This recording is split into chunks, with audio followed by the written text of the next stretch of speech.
जय माता दी, जय भोलेनाथ। आप सभी का हमारे चैनल भक्ति सार में हार्दिक स्वागत है। आज गुप्त नवरात्रि के तीसरे पावन दिवस पर हम माँ त्रिपुर सुंदरी की दिव्य और चमत्कारिक पौराणिक कथा सुनेंगे। कहा जाता है कि जो भक्त श्रद्धा और विश्वास के साथ माँ त्रिपुर सुंदरी की कथा सुनता है, उस पर माँ की कृपा सदैव बनी रहती है और उसके जीवन में सुख, शांति तथा मंगल का वास होता है। यह 10 महाविद्याओं में से एक हैं और अत्यंत सुंदर स्वरूप धारण करती हैं। इन्हें षोडशी नाम से भी जाना जाता है। तो चलिए आज सबसे पहले हम सुनते हैं 10 महाविद्याओं में से एक माँ त्रिपुर सुंदरी की पौराणिक कथा। एक बार भगवान शिव से माता पार्वती ने कहा, हे प्रभु, आपके द्वारा प्रकट किए गए सभी तंत्र शास्त्र से हम रोग, दुख, दरिद्र और हीनता से मुक्त हो सकते हैं, लेकिन गर्भावस्था, उसका कष्ट और मृत्यु की असहनीय पीड़ा से मुक्ति का क्या मार्ग हो सकता है। इस पर देवी पार्वती द्वारा निवेदन करने पर भगवान शिव ने षोडशी श्री विद्या साधना का उपदेश बताया, जिसका पालन करके मनुष्य इस जन्म में मृत्यु के चक्र से मुक्त हो सकता है। माँ त्रिपुर सुंदरी से जुड़ी हुई एक और महत्वपूर्ण कथा आती है। एक समय स्वर्ग की सभी अप्सराएं कैलाश पर्वत पर भगवान शिव के दर्शन करने आई थी। उनके समक्ष भगवान शिव ने माता पार्वती को काली कहकर संबोधित किया, जो कि उनके श्याम वर्ण की ओर इशारा था। यह सुनकर देवी पार्वती को अत्यंत अपमान का अनुभव हुआ।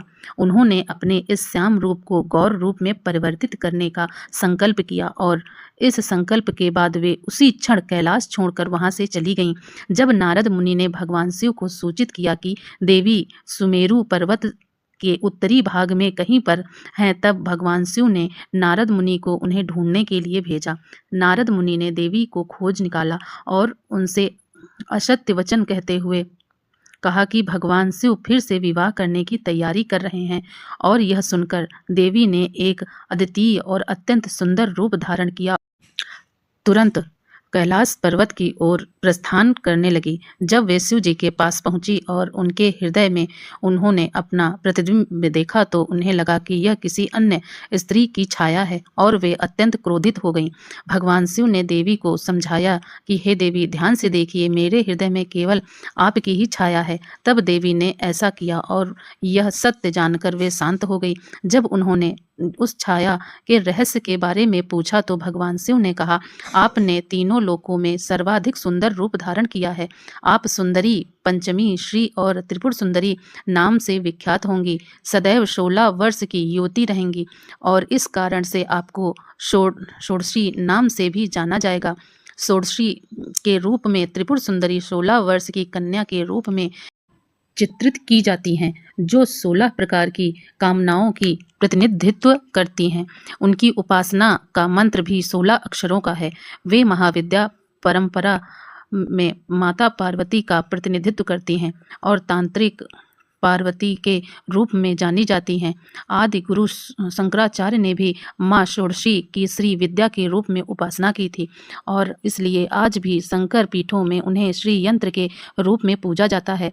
माँ षोडशी का वर्णन तंत्र शास्त्र में श्यामल लाल अथवा स्वर्णिम वर्ण का बताया गया है। वे भगवान शिव के साथ संयुक्त अवस्था में एक कमल के आसन पर विराजमान हैं। तंत्र ग्रहों में उन्हें पंचवक्र भी कहा गया है और उनके नाम हैं तत्पुरुष, संघोज, वामदेव, अघोर और ईशान। इनके 4 हाथों में पुष्पों के 5 बाण, पास, अंकुश और गन्ने का धनुष है। ऐसा कहा जाता है कि माँ षोडशी की आराधना करने से परिवार में सामंजस्य, पौरुष, इंद्रियों पर नियंत्रण प्राप्त होता है और भक्ति तथा मुक्ति दोनों की प्राप्ति होती है। शरीर, मन और भावनाओं पर नियंत्रण की शक्ति मिलती है और 16 कलाओं से निपुणता प्राप्त होती है। माँ षोडशी ईशान कोण यानी कि उत्तर पूर्व दिशा की अधिष्ठात्री हैं और इनकी जयंती माघ पूर्णिमा के दिन मनाई जाती है। तंत्र शास्त्र और श्रीकुल परंपरा में इनका विस्तृत महिमा का वर्णन पाया जाता है। जो यह थी माँ त्रिपुर सुंदरी और षोडशी मात्रा की पौराणिक कथा। आइए अब इस नवरात्रि के तीसरे दिन हम चंद्रघंटा की पौराणिक कथा का श्रवण करते हैं। पौराणिक कथा के अनुसार माँ दुर्गा का पहला स्वरूप माँ शैलपुत्री और दूसरा स्वरूप ब्रह्मचारिणी है, जो भगवान शंकर को पति रूप में प्राप्त करने के लिए धारण करती हैं। जब माँ ब्रह्मचारिणी भगवान शिव को पति रूप में प्राप्त कर लेती हैं, तब वे आदिशक्ति के रूप में प्रकट होती हैं और देवताओं को अपना अधिकार वापस दिलाने के लिए चंद्र घंटा का रूप धारण करती हैं। जब महिषासुर नामक राक्षस का अत्याचार बढ़ने लगा था और ब्रह्मा जी से वरदान पाकर वह अत्यंत बलशाली हो गया, उसने स्वर्ग पर आक्रमण कर दिया। युद्ध में सभी देवताओं को हराकर उसने स्वर्ग छीन लिया और तब माँ दुर्गा ने देवी चंद्रघंटा का अवतार धारण किया। तो इस प्रकार माँ चंद्रघंटा की उत्पत्ति हुई। महिषासुर के अत्याचार से सभी देवता परेशान होकर भगवान ब्रह्मा विष्णु महेश के पास आए। भगवान श्री हरि विष्णु ने सुझाव दिया कि हम सभी के तेज पुंज से एक महाशक्तिशाली देवी प्रकट होगी और वह देवी दुष्ट महिषासुर का वध कर पाएगी। तो इस प्रकार सभी की ऊर्जा और तेज पुंज के द्वारा एक देवी अवतरित हुई। उस देवी को भगवान शंकर ने अपना त्रिशूल, भगवान विष्णु ने अपना चक्र, इंद्र ने अपना घंटा, सूर्य ने अपना तेज तलवार और सिंह प्रदान किया, जिससे माँ अर्धशक्ति अत्यंत प्रचंड रूप में माँ चंद्रघंटा स्वरूप में प्रकट हुई और महिषासुर का वध करके उन्होंने देवताओं की रक्षा की। कहते हैं कि देवी चंद्रघंटा ने राक्षस समूहों का संहार करने के लिए जैसे ही धनुष की टंकार की तो उसकी ध्वनि गगन में गूंजने लगी और उसी समय माँ का वाहन सिंह ने भी दहाड़ना प्रारंभ कर दिया। माता ने फिर घंटे की आवाज से उस ध्वनि को और बढ़ा दिया। धनुष की टंकार, सिंह की दहाड़ और घंटे की ध्वनि से संपूर्ण दिशाएं गूंजने लगीं। उस भयंकर शब्द और अपने प्रताप से देवी दुर्गा ने दैत्य समूहों का संहार कर दिया और विजय प्राप्त की। माँ चंद्रघंटा असुरों के विनाश हेतु माँ दुर्गा की तृतीय रूप में अवतरित हुई, जो भयंकर दैत्य सेनाओं का संहार करके देवताओं को उनका भाग दिलाती है। माँ चंद्रघंटा भक्तों को वांछित फल प्रदान करती हैं। वे संपूर्ण जगत की पीड़ा का नाश करने वाली हैं, जिससे समस्त शास्त्रों का ज्ञान होता है। वह मेघा शक्ति स्वयं माँ दुर्गा हैं। माँ दुर्गा भवसागर से पार उतारने वाली देवी हैं। उनका मुख मंद मुस्कान से सुशोभित है, निर्मल पूर्ण चंद्रमा के बिंब का अनुकरण करने वाला और उत्तम स्वर्ण की मनोहर कांति से कमनीय है।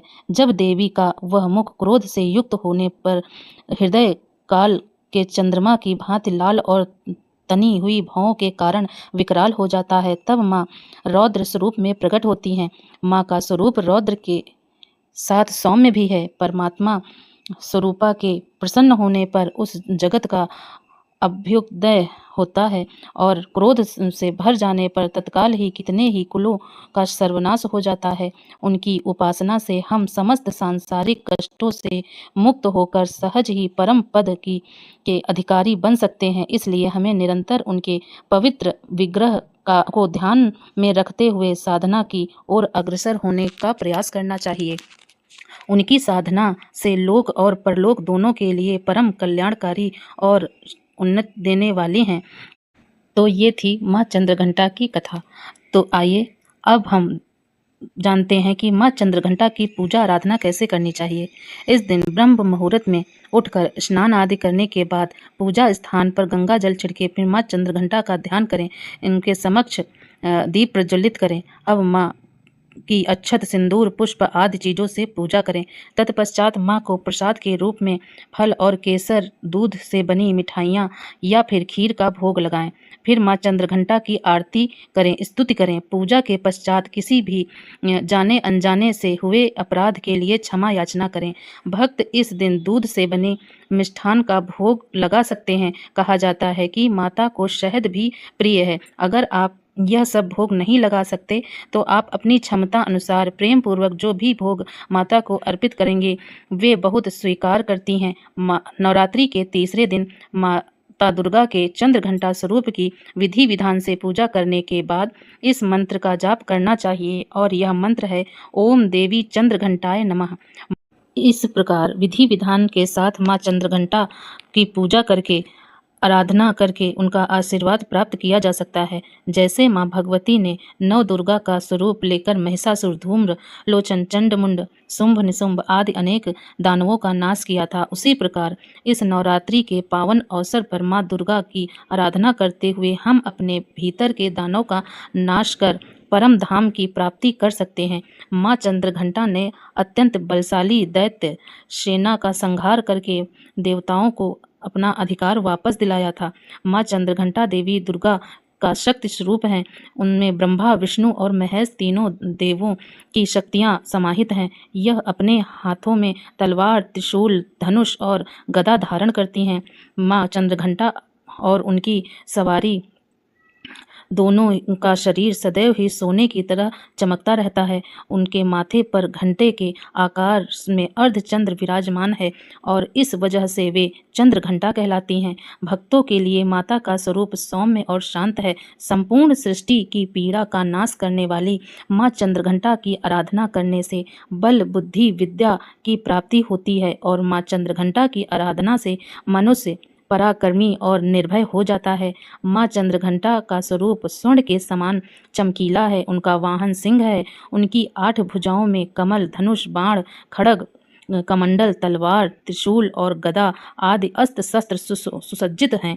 गले में सफ़ेद फूलों की माला पहने हुए हैं। माँ ने अपने मस्तक पर चंद्रमा के साथ ही रत्न जड़ित मुकुट धारण किया हुआ है। वे सदैव युद्ध की मुद्रा में रहते हुए तंत्र साधना में लीन रहती हैं। तो यह थी आज नवरात्रि की तीसरे दिन माँ चंद्रघंटा की पौराणिक कथा और उनकी पूजा विधि। है कि आपको यह कथा अवश्य पसंद आई होगी। माँ त्रिपुर सुंदरी आप सभी की मनोकामनाएं पूर्ण करें और अपने आशीर्वाद से आपके जीवन को सुख, शांति और समृद्धि से भर दें।